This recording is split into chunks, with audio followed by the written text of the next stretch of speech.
पहली बड़ी खबर में कर्नाटक विधानसभा चुनावों के मद्देनजर कांग्रेस के पूर्व अध्यक्ष राहुल गांधी ने प्रधानमंत्री नरेंद्र मोदी पर उनके सुसाइड नोट वाले बयान को लेकर साधा है। उन्होंने कहा, पीएम मोदी को उन लोगों का मजाक नहीं उड़ाना चाहिए जिनके बच्चों ने किसी भी स्थिति में आत्महत्या की हो।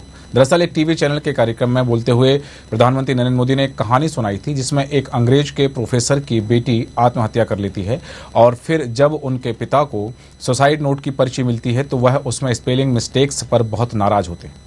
इसको लेकर कांग्रेस नेता राहुल गांधी ने पीएम मोदी पर निशाना साधा, तो वहीं कांग्रेस महासचिव प्रियंका गांधी ने भी पीएम पर निशाना साधा है। प्रियंका ने ट्वीट कर कहा कि अवसाद और आत्महत्या खासकर युवाओं में कोई हंसी या मजाक का विषय नहीं है।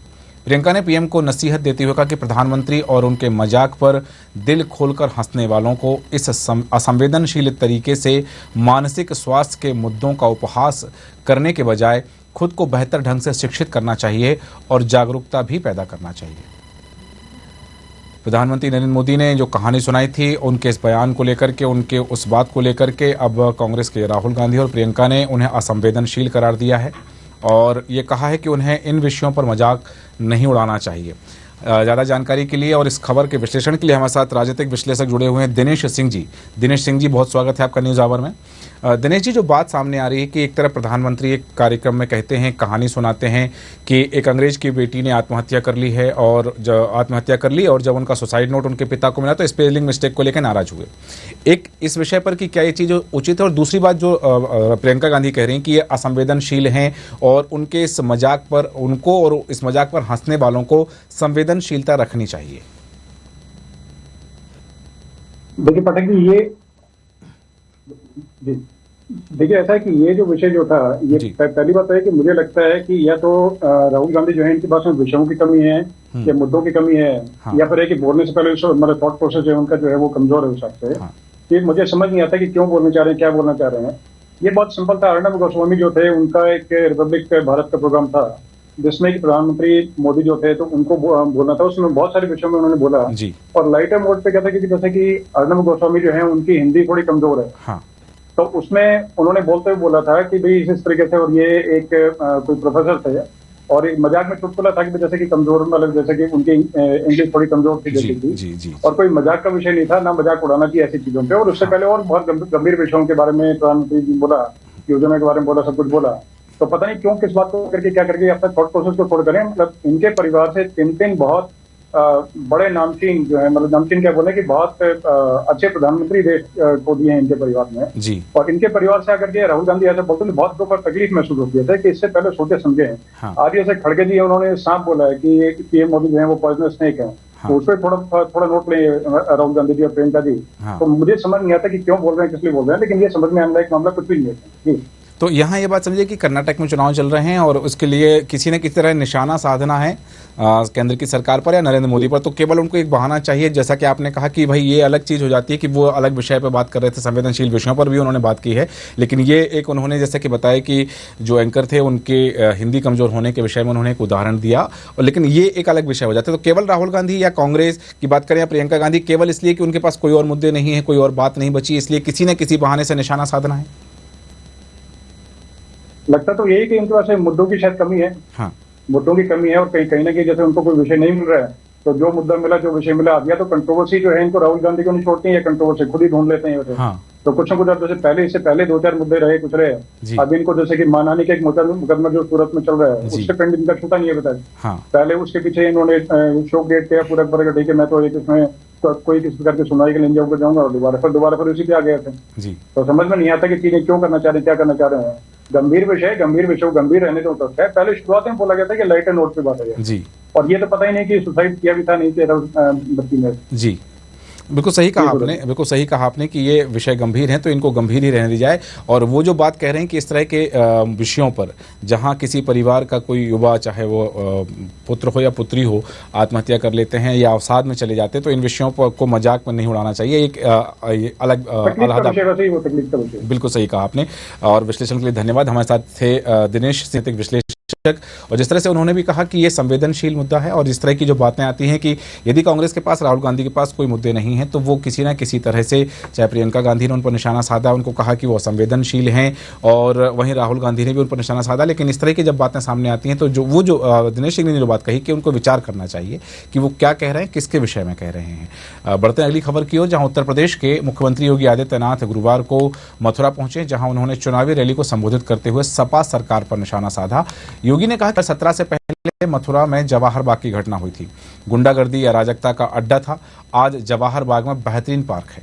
उन्होंने लोगों से कहा कि जैसे काशी में विश्वनाथ धाम बना है, अगर आप सब लोग सहमत हों तो बांके बिहारी का धाम भी काशी विश्वनाथ धाम की तर्ज पर बनाया जा सकता है।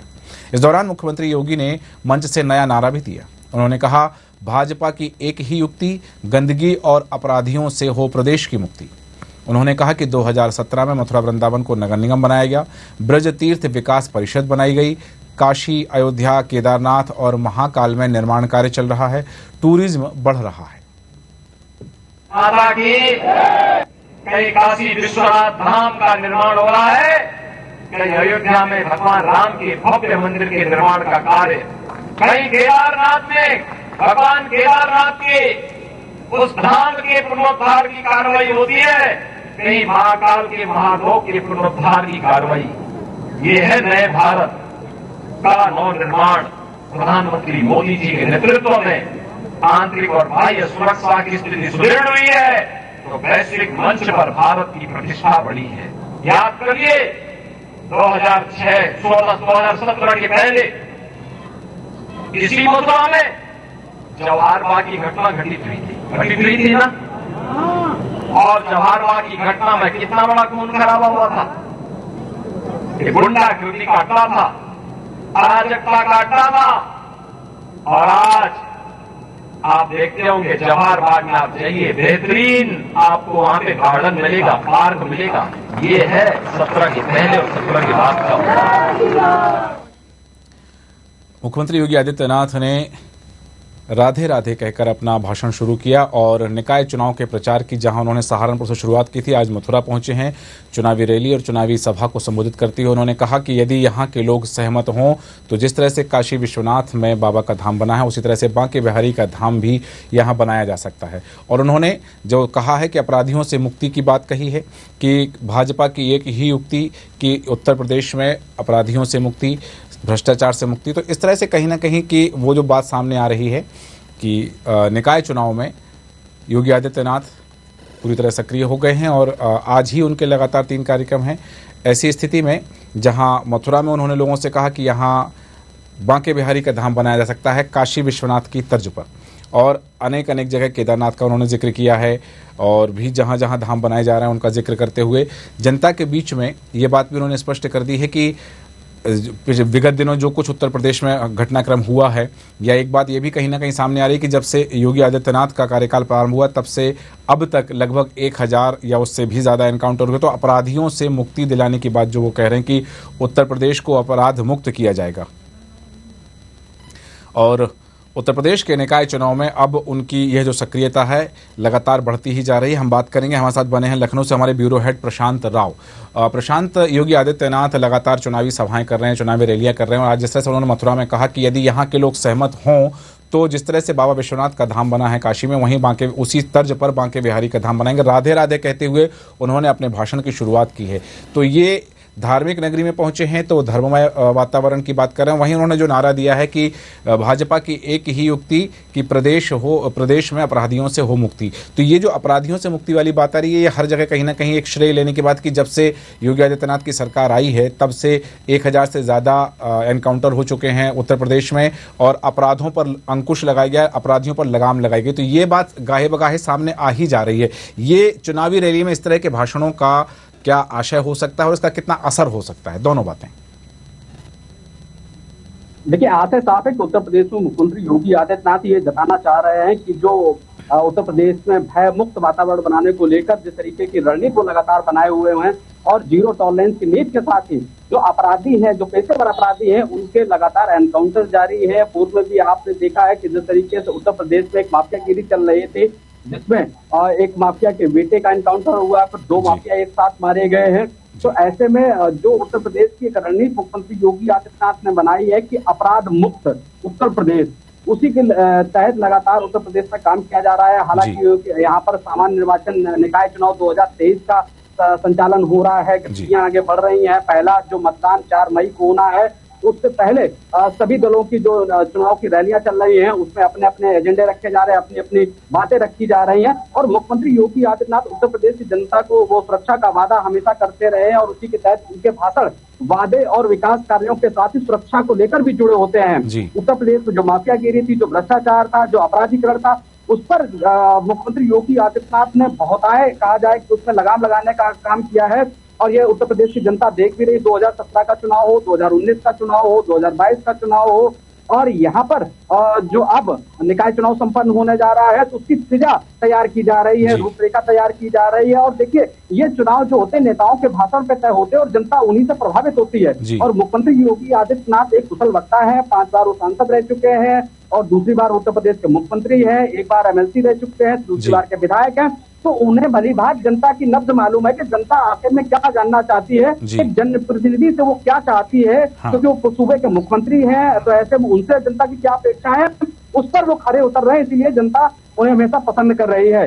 निकाय चुनाव उत्तर प्रदेश में 2024 लोकसभा चुनाव का माहौल तैयार करेगी। ऐसे में मुख्यमंत्री योगी आदित्यनाथ उत्तर प्रदेश की जनता क्या जानना चाहती है, क्या उनके मुंह से सुनना चाहती है, और जो वो वादे कर रहे हैं उस पर कितना खरा उतरते हैं, यह बताने का वो काम कर रहे हैं। और उन्होंने जो आज एक नारा दिया है कि भाजपा की यही युक्ति, गंदगी और अपराधियों से प्रदेश की मुक्ति, तो साफ उन्होंने संकेत दे दिया है कि आने वाले समय में उत्तर प्रदेश में और भी जो माफिया है, चाहे वो अपराधी हो या पेशेवर अपराधी हो या जो अंदरूनी माफिया हो, जो भ्रष्टाचार का खेल प्रशासनिक स्तर पर, शासनिक स्तर पर खेलते हैं, उन पर भी बड़ी कार्रवाई होगी।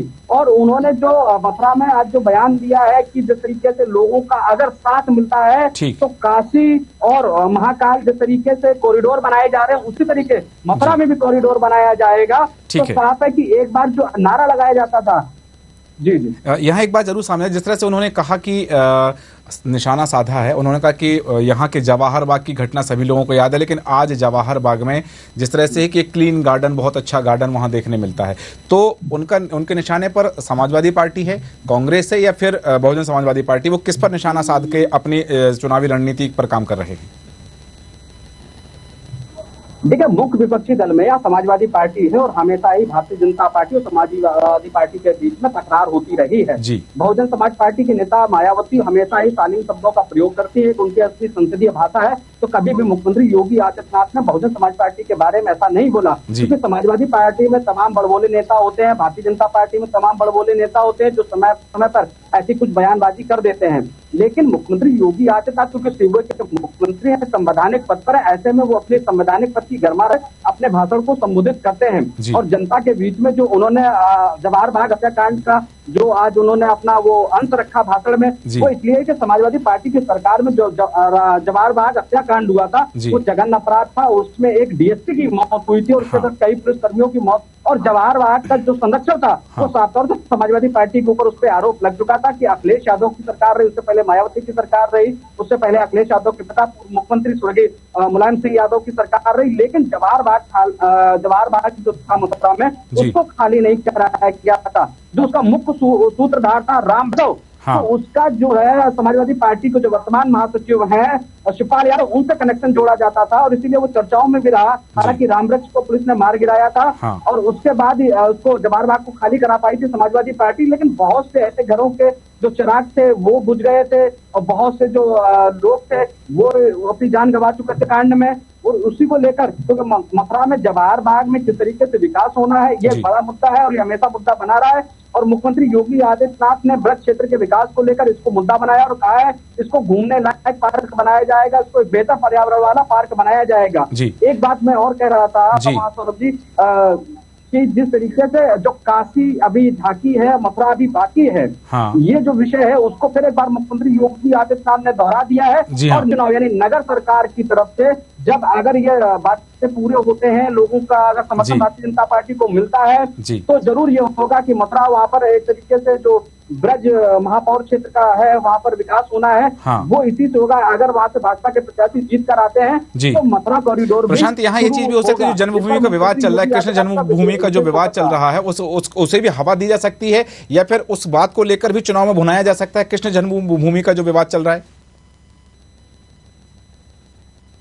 जी बिल्कुल, देखिए हवा तो दे दी है। मुख्यमंत्री ने जो कहा है कि अगर लोगों का समर्थन मिलता है, उनका साथ मिलता है, तो मथुरा का भी विकास हो सकता है, और ये जो है जन्मभूमि है, श्री कृष्ण जन्मभूमि है, उसका भी विकास हो सकता है। तो जनता के समर्थन पे तय है कि अगर उनकी नगर में सरकार आती है, उनका महापौर प्रत्याशी होता है, वहाँ से वार्ड सदस्य जीत कराते हैं, तो उस पर आगे की कार्रवाई अधिकार क्षेत्र वहाँ के जो स्थानीय जनप्रतिनिधि होते हैं उनके पास भी होते हैं, जिला प्रशासन के पास भी होते हैं।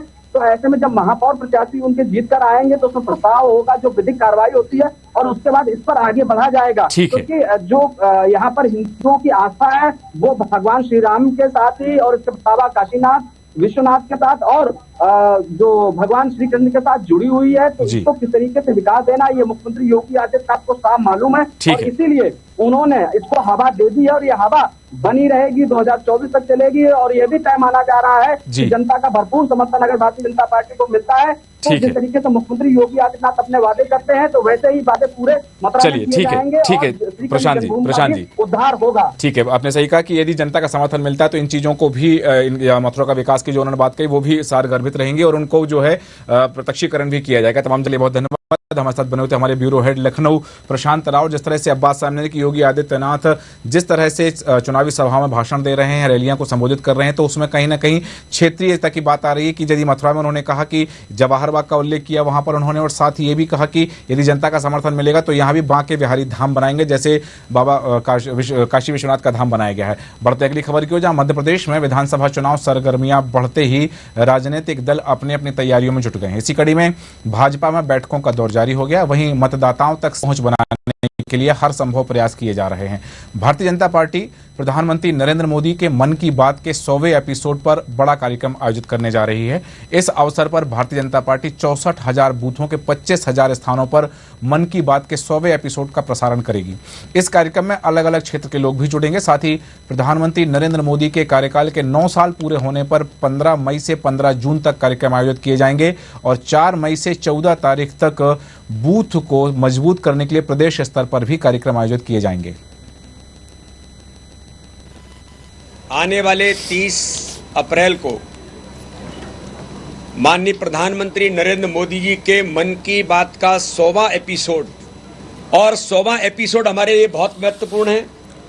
मध्य प्रदेश भारतीय जनता पार्टी ने ये तय किया है कि 64,100 बूथों पर एक उत्सव जैसा वातावरण,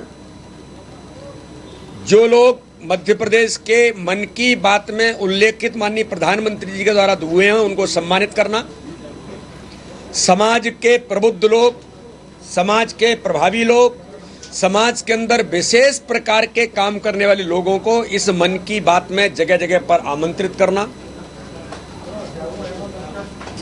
और हर बूथ पर कार्यक्रम तो होगा ही, लेकिन हमने एक और तय किया है कि पूरे 64,100 बूथों के साथ 25,000 स्थान ऐसे होंगे जहां पर बड़ी संख्या में पब्लिक के साथ कनेक्ट करके मन की बात के कार्यक्रम को विशेष तौर पर मध्य प्रदेश की भारतीय जनता पार्टी ऐतिहासिक बनाएगी।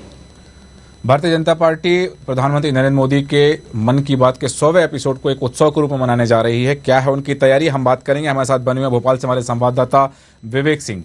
विवेक, बात जो आ रही है कि प्रधानमंत्री नरेंद्र मोदी के मन की बात के 100वें एपिसोड को एक उत्सव के रूप में मनाने जा रही है, और चूंकि चुनावी समय है तो स्वाभाविक बात है कि चुनावी समय में जनता को जोड़ना और मतदाताओं तक सीधी पैठ बनाने के लिए, सीधी पहुंच बनाने के लिए ये उनका एक सशक्त माध्यम हो सकता है, जहां 64,000 बूथों तक वो सीधे सीधे पहुंच रहे हैं। क्या तैयारी है भारतीय जनता पार्टी की, और कैसे इस कार्यक्रम को एक उत्सव के रूप में मना रही है भारतीय जनता पार्टी?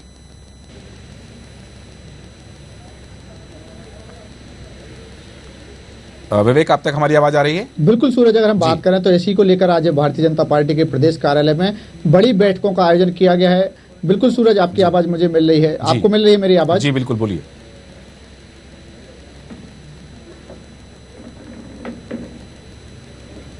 तो बिल्कुल सूरज, जिस तरीके से हम बात करें तो भारतीय जनता पार्टी के प्रदेश कार्यालय में 2 बड़ी बैठकों का आयोजन किया गया है। एक बैठक समाप्त हो चुकी है, दूसरी बैठक शाम 7 बजे आयोजित की जानी है। अगर हम पहली बैठक की बात करें सूरज, तो इसमें जिला अध्यक्ष, जिला प्रभारी, प्रदेश के पदाधिकारी और सभी मोर्चों प्रकोष्ठों के प्रदेश अध्यक्ष शामिल थे। और इसमें कहीं ना कहीं जिस तरीके से भारतीय जनता पार्टी प्रधानमंत्री नरेंद्र मोदी के मन की बात का जो 100वां एपिसोड 30 अप्रैल को आना है, उसको लेकर भारतीय जनता पार्टी उत्साहित है। और क्योंकि मध्य प्रदेश में चुनावी साल है, तो कहीं ना कहीं निश्चित रूप से ऐसे जनता तक कैसे और पहुंच बनाए। और भारतीय जनता पार्टी की यही कोशिश है कि जो चाहे केंद्र सरकार की योजनाओं हो या फिर मध्य प्रदेश सरकार की योजना हो, और प्रधानमंत्री नरेंद्र मोदी के मन की बात के एपिसोड के माध्यम से जनता में पेट बनाने की कोशिश में भारतीय जनता पार्टी जुटी हुई है। इसी को लेकर इस बैठक में चर्चा की गई है। और इसमें कार्यकर्ताओं, जो पदाधिकारी इसमें बैठक में मौजूद थे, उनको भी दिशा निर्देश जारी किए गए हैं कि भाई अपने अपने क्षेत्रों में अच्छे तरीके से इस कार्यक्रम का प्रसारण कराएं। अगर हम बात करें प्रदेश के 64,100 बूथों पर तो पार्टी कार्यक्रम का आयोजन करने जा रही है। साथ ही 25,000 ऐसे स्थानों को भी चयनित करने की तैयारी में भारतीय जनता पार्टी है, जहां पर बड़े स्तर पर कार्यक्रम का आयोजन किया जाएगा। जिसमें अगर हम बात करें तो अलग अलग क्षेत्रों से जो जुड़े लोग हैं, चाहे भाई खेल जगत से जुड़े हों या फिर संगीत जगत से जुड़े हों या फिर समाज सेवी लोग हैं या फिर अन्य विधाओं में जो एक अपनी अलग पहचान जिन्होंने बनाई है, उनको भी शामिल करने की तैयारी भारतीय जनता पार्टी की है। साथ ही अगर हम बात करें, जैसा कि बीजेपी के प्रदेश अध्यक्ष विष्णुदत्त शर्मा ने भी मीडिया को बताया है कि जो मध्य प्रदेश के लोग हैं जिनका उल्लेख प्रधानमंत्री नरेंद्र मोदी ने पहले मन की बात में किया है, तो ऐसे लोगों का भी भारतीय जनता पार्टी सम्मान करने का काम करेगी। तो कहीं ना कहीं निश्चित रूप से जनता के बीच और कैसे पहुंचा जाए, क्योंकि चुनावी साल है, तो प्रधानमंत्री नरेंद्र मोदी के मन के बात के एपिसोड के माध्यम से जो 64,100 बूथों पर कार्यक्रम होगा और जो 25,000 जो स्थान चयनित किए गए हैं, उसमें बड़ी संख्या में लोगों को बुलाने के लिए पार्टी की तैयारी है। और इसी को लेकर आज बड़ी बैठक का आयोजन किया गया है। जो पहली बैठक समाप्त हो चुकी है और अब जो दूसरी बैठक शाम 7 बजे होनी है, उसकी अगर हम बात करें तो उसमें प्रदेश के जो भारतीय जनता पार्टी के सभी विधायक हैं, उनको आमंत्रित किया गया है। साथ ही सभी सांसदों को, चाहे भाई लोकसभा के सांसद हो या फिर राज्यसभा के सांसद हो, प्रदेश सरकार के सभी मंत्रियों को इसमें शामिल बुलाया गया है। तो शाम 7 बजे इस बैठक में मुख्यमंत्री शिवराज सिंह चौहान भी शामिल होंगे। और साथ ही जो मध्य प्रदेश से लोकसभा में सांसद हैं और केंद्र में मंत्री हैं, वह केंद्रीय मंत्री भी इस बैठक में शामिल होंगे। तो कहीं ना कहीं निश्चित रूप से कह सकते हैं कि अब चुनावी साल में भारतीय जनता पार्टी पूरी तैयारियों में जुट गई है। और बूथ को मजबूत करने को लेकर भी भारतीय जनता पार्टी की तैयारी है। इसको लेकर भी अलग अलग कार्यक्रमों का आयोजन किया जाएगा। इसके लेकर अगर हम बात करें सूरज, तो 4 मई से लेकर 14 मई तक बूथ को मजबूत करने के लिए कार्यक्रम का आयोजन किया जाएगा। और उसके अगले दिन यानी कि 15 मई से एक और नए कार्यक्रम की शुरुआत भारतीय जनता पार्टी करेगी, क्योंकि प्रधानमंत्री नरेंद्र मोदी के 9 साल पूरे हो जाएंगे। इसको लेकर 15 मई से लेकर 15 जून तक भारतीय जनता पार्टी प्रदेश के अलग अलग स्थानों पर बड़े बड़े आयोजन करेगी। और प्रधानमंत्री नरेंद्र मोदी के कार्यकाल में जो जो विकास कार्य हुए हैं और मध्य प्रदेश को जो जो उपलब्धियां मिली हैं, वह जनता को बताने का काम में प्रदेश के, चाहे वह मंत्री हो, चाहे वह विधायक हो या फिर सांसद हो या फिर संगठन से जुड़े लोग हों, वह पहुंचाने का काम इसके माध्यम से करेंगे। जी बिल्कुल सही कहा आपने कि भारतीय जनता पार्टी अपनी पूरी तरह तैयारी कर रही है और उनका पूरा फोकस है मध्य प्रदेश के मतदाताओं तक कैसे सीधी पहुंच बनाए, सीधी पैठ बनाए। और प्रधानमंत्री नरेंद्र मोदी के इस कार्यक्रम को, दोनों कार्यक्रम को, 9 साल पूरे होने वाले कार्यक्रम को भी और साथ ही उनके मन की बात का 100वें एपिसोड को भी एक उत्सव के रूप में सीधी पैठ बनाने के लिए आयोजित किया जाए। तमाम जानकारी के बाद हमारे साथ थे हमारे संवाददाता विवेक सिंह भोपाल से। और जहां बात सामने आ रही है कि भारतीय जनता पार्टी पूरे चुनावी मूड में आ चुकी है और अपनी चुनावी तैयारियों के मद्देनजर जहां बैठकों का आयोजन कर रही है भारतीय जनता पार्टी, वहीं दूसरी तरफ में अनेक कार्यक्रम करके सीधे मतदाताओं तक पहुंचने का प्रयास कर रही है। बढ़ते चौथी और आखिरी बड़ी खबर की ओर, जहां मध्य प्रदेश में एक और खरीदी केंद्रों पर बारदान की कमी के चलते किसान परेशान हो रहे हैं। कहीं उपज खरीदने में हो रही देरी के कारण किसान 2-2 दिन तक खरीदी केंद्रों के बाहर इंतजार करने को विवश हैं। वहीं दूसरी ओर जिन केंद्रों में खरीदी हो गई है, वहां अनाज के रखरखाव के इंतजाम नाकाफी साबित हो रहे हैं। सिरोंज में हुई बिन मौसम बारिश के कारण उपार्जन केंद्रों पर हजारों बोरी अनाज खुले आसमान के नीचे पड़ा रहा और भीगता रहा। जिम्मेदार अधिकारियों ने अनाज को ढकने के कोई इंतजाम नहीं किए, जिसके कारण हजारों बोरी अनाज पानी में भीगता रहा और खराब होने की कगार पर आ गया है। जबकि समिति प्रबंधकों को पूर्व में ही अवगत कराया गया था कि बारिश के पूर्व अनुमान है कि बारिश हो सकती है। इसके बाद भी समिति प्रबंधकों ने अनाज को ढकने के कोई इंतजाम नहीं किए हैं। सिरोंज में हुई बारिश के कारण अधिकतर उपार्जन केंद्रों पर किसानों का अनाज पानी में भीगता रहा, और तो वहीं किसानों से लिया गया अनाज भी गोदामों में नहीं रखा गया और बाहर ही खुले आसमान के नीचे पड़ा रहा, जिसके कारण बुरी तरह पानी में भीग गया। किसानों की मेहनत का फल जिम्मेदारों की लापरवाही के कारण खराब होने को है, लेकिन किसी को इसकी परवाह नहीं है। जहां किसान मेहनत करता है, अपना पसीना बहाता है, अपने पसीने से सिंचाई करता है और वो फसल तैयार करता है, और जब उसको बेचने की बात आती है कि उसको उसकी मेहनत का श्रम मिले, उसके श्रम का उसको फल मिले, पारिश्रमिक मिले, तब उसको कई समस्याएं आती हैं। यदि वो उपार्जन केंद्रों तक पहुंच जाता है तो कहीं बारदान की समस्या होती है, उसे इंतजार करना पड़ता है। कहीं और अन्य कारणों से 2-2 दिन तक उपार्जन केंद्र खरीदी केंद्रों के बाहर उसे इंतजार करना पड़ता है। यदि इन सब परेशानियों के चलते उसका अनाज खरीद भी लिया जाता है तो बारिश के चलते वह फसल, वह उसका अनाज, उसकी मेहनत का जो फल है वह भीगने के लिए रख दिया जाता है, उसे गोडाउन में नहीं रखा जाता या उसे ढकने की कोई कवायद नहीं की जाती। इस खबर पर ज़्यादा जानकारी के लिए हमारे साथ बने हुए सिरोंज से हमारे संवाददाता रवि रघुवंशी।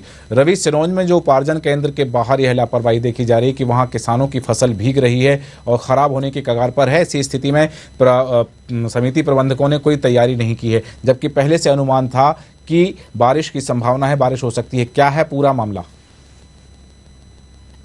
जी बिल्कुल पाठक जी, मैं आपको पहले स्पष्ट कर दूं जी कि यहाँ पिछले 2-3 दिन से तेज हवाएं चल रही हैं। हाँ, और पहले से सभी प्रबंधकों को मेरी आदेशित कर दिया गया था कि आप अपने नाज अपने गोदामों पर स्वच्छता बनाकर रखें, जिससे कि बारिश होने के समय ये नाई ना भीगे। इसके बाद भी यहाँ पर कुछ क्या कहते हैं उपार्जन केंद्र थे, यहाँ पर अभी तक ऐसी कोई व्यवस्था देखने को नहीं मिली थी, जिसके कारण कल तेज हवाओं के साथ भारी बारिश हुई और यहाँ सोसाइटियों पर रखा, उपार्जन केंद्रों पर रखा जो नाज था ना, वो पूरी तरह से भीग चुका है। यहाँ 1 या 2 फुट पानी तक आ गया था।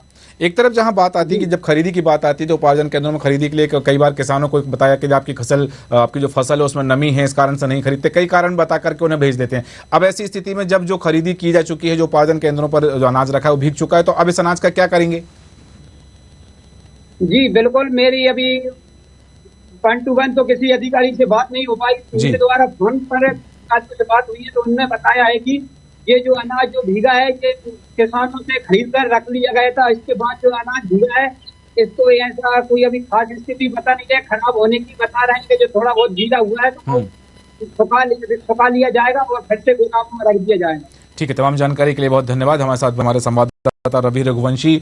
और अब बात आ रही है कि एक तरफ जहां किसान की मेहनत इस तरह से भीगने के लिए छोड़ दी जाती है और वहां जिम्मेदार जो अधिकारी हैं, समिति प्रबंधक हैं, उन्होंने उसको ढकने की कोई कवायद नहीं की, कोई प्रयास नहीं किया है। ऐसी स्थिति में जहां एक तरफ किसान बामुशक्कत उपार्जन केंद्रों तक किराए का वाहन लेकर के किसी तरह से अपना अनाज वहां लेकर पहुंचता है, कई बार उसे कई मुश्किलों का सामना करना पड़ता है। सबसे बड़ी बात तो कि कई जगह बारदान की कमी हो जाती है, कई जगह तुलाई में परेशानी आ रही है। तो ये इन परेशानियों के चलते यदि वो उसका अनाज जो है, फसल जो खरीद भी ली जाती है तो उसके बाद ऐसे खुले में छोड़ दी जाती है, जबकि बारिश का पूर्व अनुमान है। और मौसम वैज्ञानिक लगातार इस बात की अनुमान संभावना व्यक्त करते जा रहे हैं कि किन किन जिलों में कहाँ कहाँ ओले हो सकते हैं, कहाँ कहाँ बारिश हो सकती है। उसके बाद भी यदि इंतजाम नहीं किया तो साफ बात है कि यहाँ लापरवाही उजागर हो रही है। अब इस अनाज का क्या किया जाएगा, क्योंकि एक तरफ जहाँ जब किसान फसल लेकर आता है तो बता दिया जाता है कि आपकी अनाज में नमी है, नहीं खरीदी जा सकती है, लेकिन अब उन्हीं की लापरवाही से यदि अनाज भीगा है तो अब इस अनाज का वो क्या करेंगे, यह देखना जरूर दिलचस्प होगा। 4 बड़ी खबर में इतना ही। बन रही है न्यूज़ आवर के साथ। नमस्कार।